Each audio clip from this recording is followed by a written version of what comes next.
Bienvenidos a La Biblia Sorprende, el programa donde la historia, la arqueología y la Biblia se funden para dar respuestas a las grandes preguntas del hombre.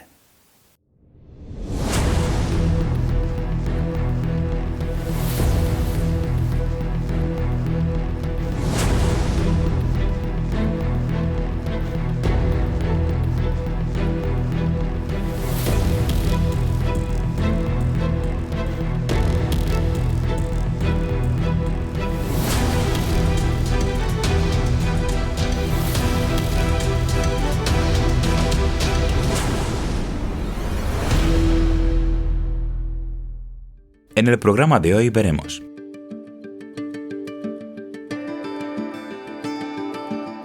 Ur, ciudad fantasma. La ciudad que no existía aparece bajo tierra. Abraham, mito o historia. Siguiendo su pista, nos vamos al templo de Karnak, en Egipto. ¿Qué es un cartucho jeroglífico? ¿Cómo se descifró esta escritura egipcia? Y nuestro apartado especial rompe mitos. ¿Existe un infierno de fuego? ¿Un tormento eterno?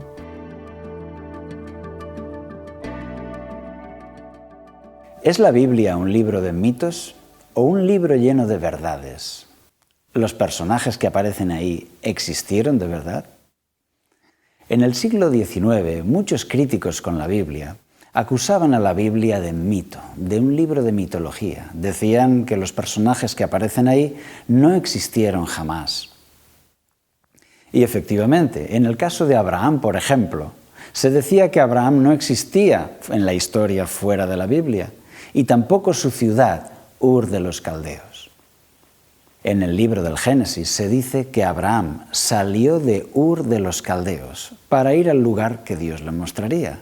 Sin embargo, la ciudad de Ur de los Caldeos no aparecía, la arqueología no conseguía encontrarla. ¿Sería un mito? Una expedición europea militar estaban acampados en el actual país de Irak, en esas tierras amarillas, y tenían frente a ellos en lo que llamaban los beduinos Tel al-Mugayar, la montaña de los peldaños. Y entonces un aguerrido sargento hizo una apuesta con los soldados. Les apostó que era capaz de subir con su burro hasta arriba de la montaña de los peldaños sin caerse del burro. Y aceptaron la apuesta. Así que el sargento se subió a su burro y empezó a trepar con el burro por la montaña de los peldaños y llegó arriba sin caerse y ganó la apuesta. Sin embargo, cuando llegó allá arriba, se dio cuenta de que aquello no era una montaña natural. Todo a su alrededor eran cascotes de ladrillo. Eso parecía ser un antiguo edificio. Así que avisó a los especialistas y efectivamente arqueólogos fueron allá. Pero era el tiempo de la arqueología romántica del siglo XIX, de manera que se dedicaron a picar en la cima de ese Tel al-Mugayar y encontraron un ladrillo con inscripciones escritas en lengua cuneiforme. Como no encontraron tesoros, que era lo que buscaban, pues se volvieron para Europa. Y ese ladrillo con escritura cuneiforme quedó guardado en el Museo Británico de Londres.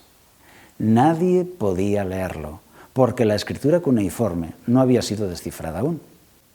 Pero 70 años después, cuando se descubrió la escritura cuneiforme y su significado, entonces fueron a ese ladrillo y leyeron: Ur-Nanu es el constructor de esta torre.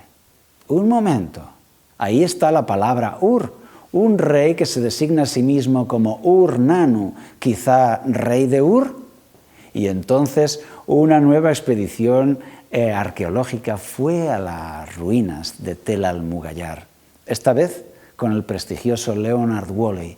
Y él no empezó a picar en la cima de la cumbre. Él se dedicó a vaciar toda la zona alrededor. Y ahí, alrededor de Tel al-Mugayar, apareció la ciudad de Ur de los Caldeos. Calles, palacios, templos, herramientas, armas, la ciudad entera aparecía ante sus ojos. Y al vaciar el edificio, al limpiar Tel al-Mugayar, resultó ser un zigurat, un fabuloso templo de culto a la luna, con 7 pisos escalonados. La ciudad de Abraham, Ur de los Caldeos, había sido encontrada y 10 camiones llenos de tablillas con escritura cuneiforme fueron recogidos para ser leídos y estudiados. Una auténtica biblioteca de la ciudad de Ur, donde encontramos hasta tablas de multiplicar, hasta los deberes de la escuela de los niños. 6, 2, 12. 6, 3, 18. 6, 4, 24. Todo aquel mundo perdido, enterrado en aquellas tierras amarillas, había vuelto a la luz. La ciudad de Abraham estaba ahí, no era un mito. Hoy, gracias a los conocimientos actuales, podemos tener la certeza. Tú puedes confiar en la Biblia. Las acusaciones de mitos se demostraron falsas. Y ahora nos vamos al templo de Karnak, en Egipto. Allí, en ese conjunto de templos que era la antigua ciudad de Tebas, por ahí caminó Napoleón Bonaparte cuando conquistó Egipto. Él embarcó nada menos que 2000 cañones para enviarlos a Egipto y conquistar aquellas tierras. Y cuando paseaba entre esas grandes columnas del templo de Karnak, no entendía nada de lo que estaba escrito, porque la escritura jeroglífica no había sido descifrada aún. Así que él, Napoleón Bonaparte, paseó por entre esas columnas de 30 metros de altura, como un edificio de 12 pisos. Paseó con sus ingenieros, sus artistas, sus científicos, admirando todo aquello, pero no entendiendo nada de lo que estaba escrito. ¿Sabes lo que es un cartucho jeroglífico? Se le llama Shenu en egipcio, que significa circundar, rodear. Se trata de que cuando hay un nombre propio en la escritura jeroglífica, esos signos se rodean con un dibujo de cuerda para que queden unidos, para mostrar que son un nombre propio. Y eso fue la clave para que Champollion, años después, descifrase la escritura jeroglífica. ¿Y por qué menciono esto? Porque ahí, en el templo de Karnak, si salimos de entre las columnas, llegamos a la cara este. Unos muros grabados con bajorrelieves, tostados por el sol. Ahí se representa al faraón Sesac. Y en unos cartuchos jeroglíficos, los nombres de 140 ciudades cautivas en su campaña en Palestina. Una de esos cartuchos dice, el campo de Abraham. Y ahí está el nombre de Abraham, escrito en ese muro del templo de Karnak, como trofeo de victoria del faraón Sesac. Esto supone que es el nombre de Abraham escrito fuera de la Biblia, el rastro más antiguo que tenemos de él en la historia. Efectivamente, en aquella época, Abraham era un hombre bien conocido y ahí está grabado sobre piedra como un testimonio a todos aquellos que quieran dudar. Gracias a los conocimientos que tenemos hoy de la historia y la arqueología, sabemos que aquellos hombres que están en la Biblia no son mitos, sino que existieron de verdad. Y esto es un llamado a ti y a mí, a confiar en lo que está escrito en la Biblia. Acompáñanos en el siguiente bloque.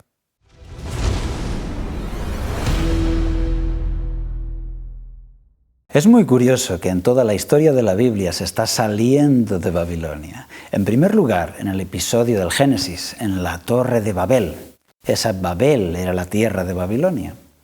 Y Dios destruye ese proyecto y la gente tiene que salir de Babel por primera vez. Volvemos a encontrarlo cuando Abraham es llamado a salir de Ur de los Caldeos, que está situada en la tierra de Babilonia. Allí Abraham, representando al pueblo de Dios, es llamado a salir de Babilonia. Y más tarde, cuando el pueblo de Dios está en el exilio en Babilonia, también son llamados a salir de Babilonia para volver a integrarse como pueblo con su identidad religiosa. Como dice Isaías 48:20, «Salid de Babilonia, huid de entre los caldeos». Y ese llamado a salir de Babilonia queda como un símbolo especial en la Biblia. También encontramos en el libro de Apocalipsis de nuevo el llamado a salir de Babilonia. ¿Pero por qué salir de Babilonia cuando esa ciudad ya había sido destruida siglos antes, cuando Babilonia no existía como ciudad y solo era un montón de ruinas. Nadie vivía en Babilonia. ¿Cómo entonces se podría salir de Babilonia? ¿Qué es lo que eso significa? Bien, vemos que Babilonia es un auténtico símbolo. En 1 de Pedro 5:13, el apóstol Pedro, que está en la ciudad de Roma, envía saludos de la iglesia de Roma y le llama saludos de la iglesia que está en Babilonia. Está claro que para Pedro el apóstol, la nueva Babilonia era Roma y toda la carga negativa, simbólica, que la Biblia coloca sobre Babilonia, ahora él la colocaba sobre Roma, la nueva Babilonia. La palabra Babilonia viene de Babilu, que significa puerta del cielo, Bab-el, pero Babel también les sonaba a los hebreos a Balal, que significa confusión, algo que se habla de forma confusa. De manera que Babilonia quedó como un símbolo de confusión. Y al hablar de salir de Babilonia, en la mente de ellos también estaba este llamado de Dios: salid de la confusión, salid de esa religión mayoritaria, salid de esa religión que ofende a Dios, que adora estatuas, que rechaza el testimonio de la Biblia, que persigue a los profetas, que persigue a las personas fieles. Todo eso estaba en la mente de ellos. La gran Babilonia había ido a Jerusalén y había destruido la ciudad, había destruido el templo de Dios, había perseguido a los hombres de Dios. Ahora, con la persecución de Roma contra los cristianos, ellos veían en Roma la nueva Babilonia, que les imponía el culto a estatuas, que perseguía a los hombres justos, que perseguía a la Biblia. Para ellos estaba claro, Roma era la nueva Babilonia. Con el paso de los siglos se pasó de la Roma imperial a la Roma papal y los cristianos verdaderos veían el mismo problema. La Inquisición era la enemiga de la Biblia, quemaba la Biblia, prohibía la Biblia y mataba, quemando en la hoguera, a aquellos que portasen la Biblia o la enseñasen. La Inquisición fue la más extraordinaria maquinaria de exterminio de los disidentes, una gigantesca organización para eliminar del mapa a aquellos que no aceptasen el credo establecido. Es normal que aquellos cristianos comparasen aquella Babilonia perseguidora con la nueva Roma perseguidora. Y ahora, sabiendo esto, cobra mucho más sentido el llamado de la Biblia: salid de Babilonia, de Apocalipsis 18.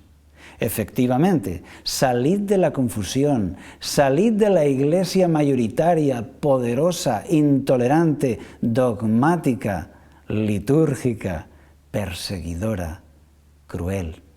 Los periódicos publican recientemente una afirmación del Papa Francisco. Él dice que la curia del clero es la auténtica lepra del Vaticano. Efectivamente estamos de acuerdo con él en esto, pero en la época medieval eso fue todavía mucho más grave. Y aquel clero dogmático, soberbio y sanguinario cumple esa profecía, ese símbolo de ser la nueva Babilonia.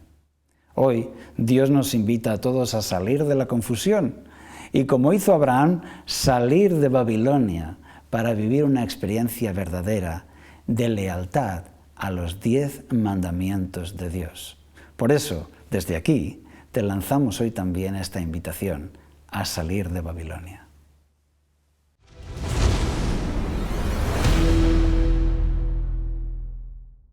Y de nuevo con vosotros en este espacio Rompemitos, donde tomamos los mitos de nuestro tiempo y los pasamos por la lupa de la Biblia y de la razón, del sentido común. Y hoy le toca el turno a la doctrina del infierno, el mito del infierno, ¿verdadero o falso? Y en primer lugar vamos a empezar con un texto de la Biblia en el que Jesús menciona el infierno.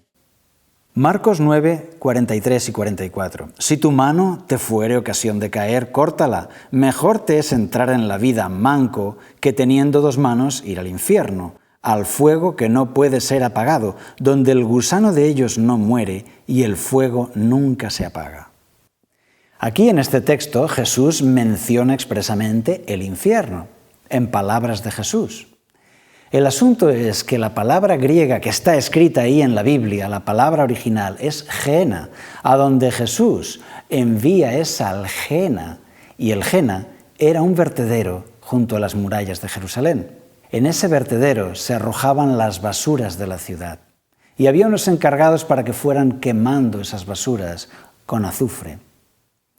El humo subía de día y de noche por la quema de basuras del vertedero. Los animales muertos eran lanzados también ahí. Hasta los condenados a muerte, los reos despreciables, no eran enterrados, sino arrojados al Gehenna.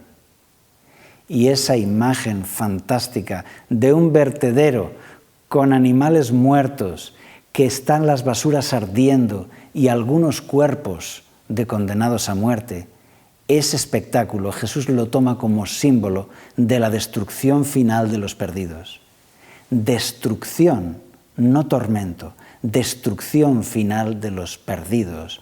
Por eso Jesús decía que irán al Gehenna, que los perdidos irán al Gehenna. Un clérigo medieval con la mejor intención, con su mentalidad católica del infierno, del dogma del infierno, no tradujo Gehenna como tal, sino que tradujo infierno. Y de ahí viene toda la confusión, del dogma católico del infierno. Dicho de otra manera, ¿existe el infierno? Bueno, existe el valle de Gehenna, el valle de Hinnom, pero existe en realidad un lugar de tormento eterno para los que no se han salvado. En ese caso, no existe. De manera que el infierno del que habla Jesús, el que Jesús está mencionando, es el valle de Gehenna, el vertedero de Hinnom. Y ese infierno existe, efectivamente. El infierno existe y se puede visitar. Así que vamos a visitarlo. Acompáñenme. Jerusalén, año 25 después de Cristo, valle de Hinnom. Junto a la muralla, el gran vertedero de la ciudad. Fuerte olor a basura podrida y animales muertos. Los trabajadores se encargan de avivar el fuego con azufre. El espectáculo es repulsivo y desolador. Columnas de humo negro suben lentamente. Es el humo que sube de día y de noche, que nunca se apaga, descrito en la Biblia como el castigo final de los perdidos. Ahí está el fuego que nunca se apaga y el gusano que no muere.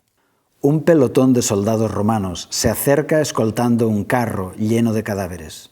Son los cuerpos de los crucificados, los asesinos, los malditos. No tendrán sepultura, los arrojarán desde la muralla al vertedero. Ese es el Gehenna ardiente.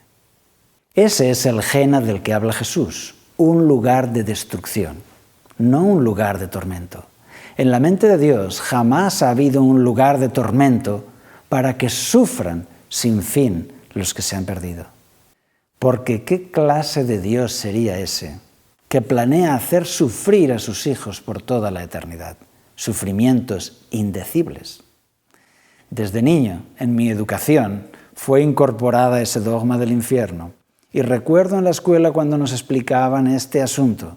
Recuerdo la visita de un misionero y creo que todavía tengo pesadillas por la explicación que él dio del infierno, de los horribles sufrimientos por la eternidad. Y sin embargo, la Biblia sorprende, porque resulta que en la Biblia el dogma del infierno no existe. Solo existe un Gehenna ardiente, como símbolo de la destrucción final de los perdidos. De manera que los perdidos no son eternamente y para siempre atormentados, sino destruidos para siempre. Destruidos para siempre más. De manera que no es el tormento lo que es eterno, sino los resultados de la destrucción son eternos, son destruidos para siempre más.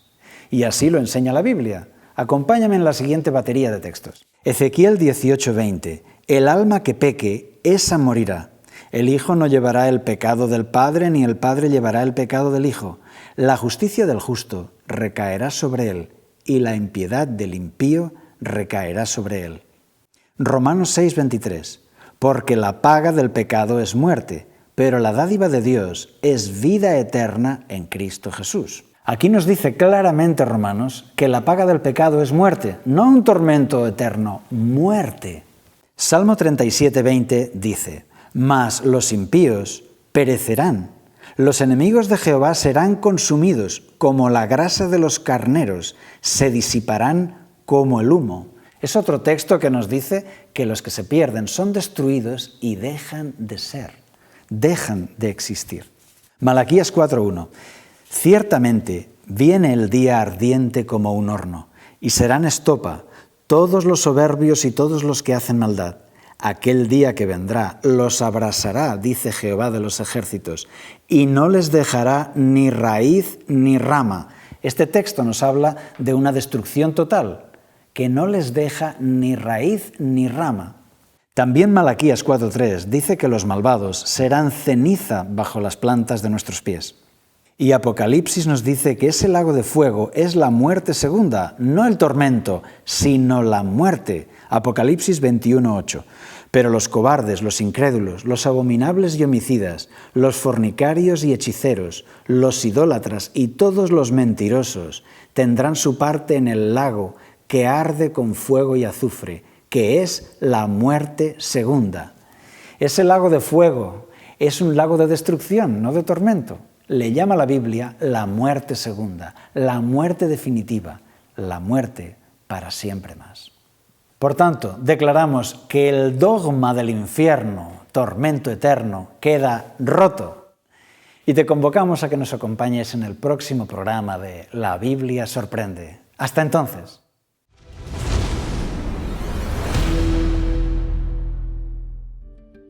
En este programa aprendimos: la ciudad bíblica de Ur fue descubierta en Irak, confirmando el relato de la Biblia. A pesar de los ataques de los críticos, Abraham aparece en la historia antigua apoyando lo que la Biblia describe. En el libro Apocalipsis, Babilonia representa un poder religioso intolerante y perseguidor, basado en la fuerza y el engaño. El infierno de la Biblia no representa un tormento eterno, sino la destrucción total del mal para siempre.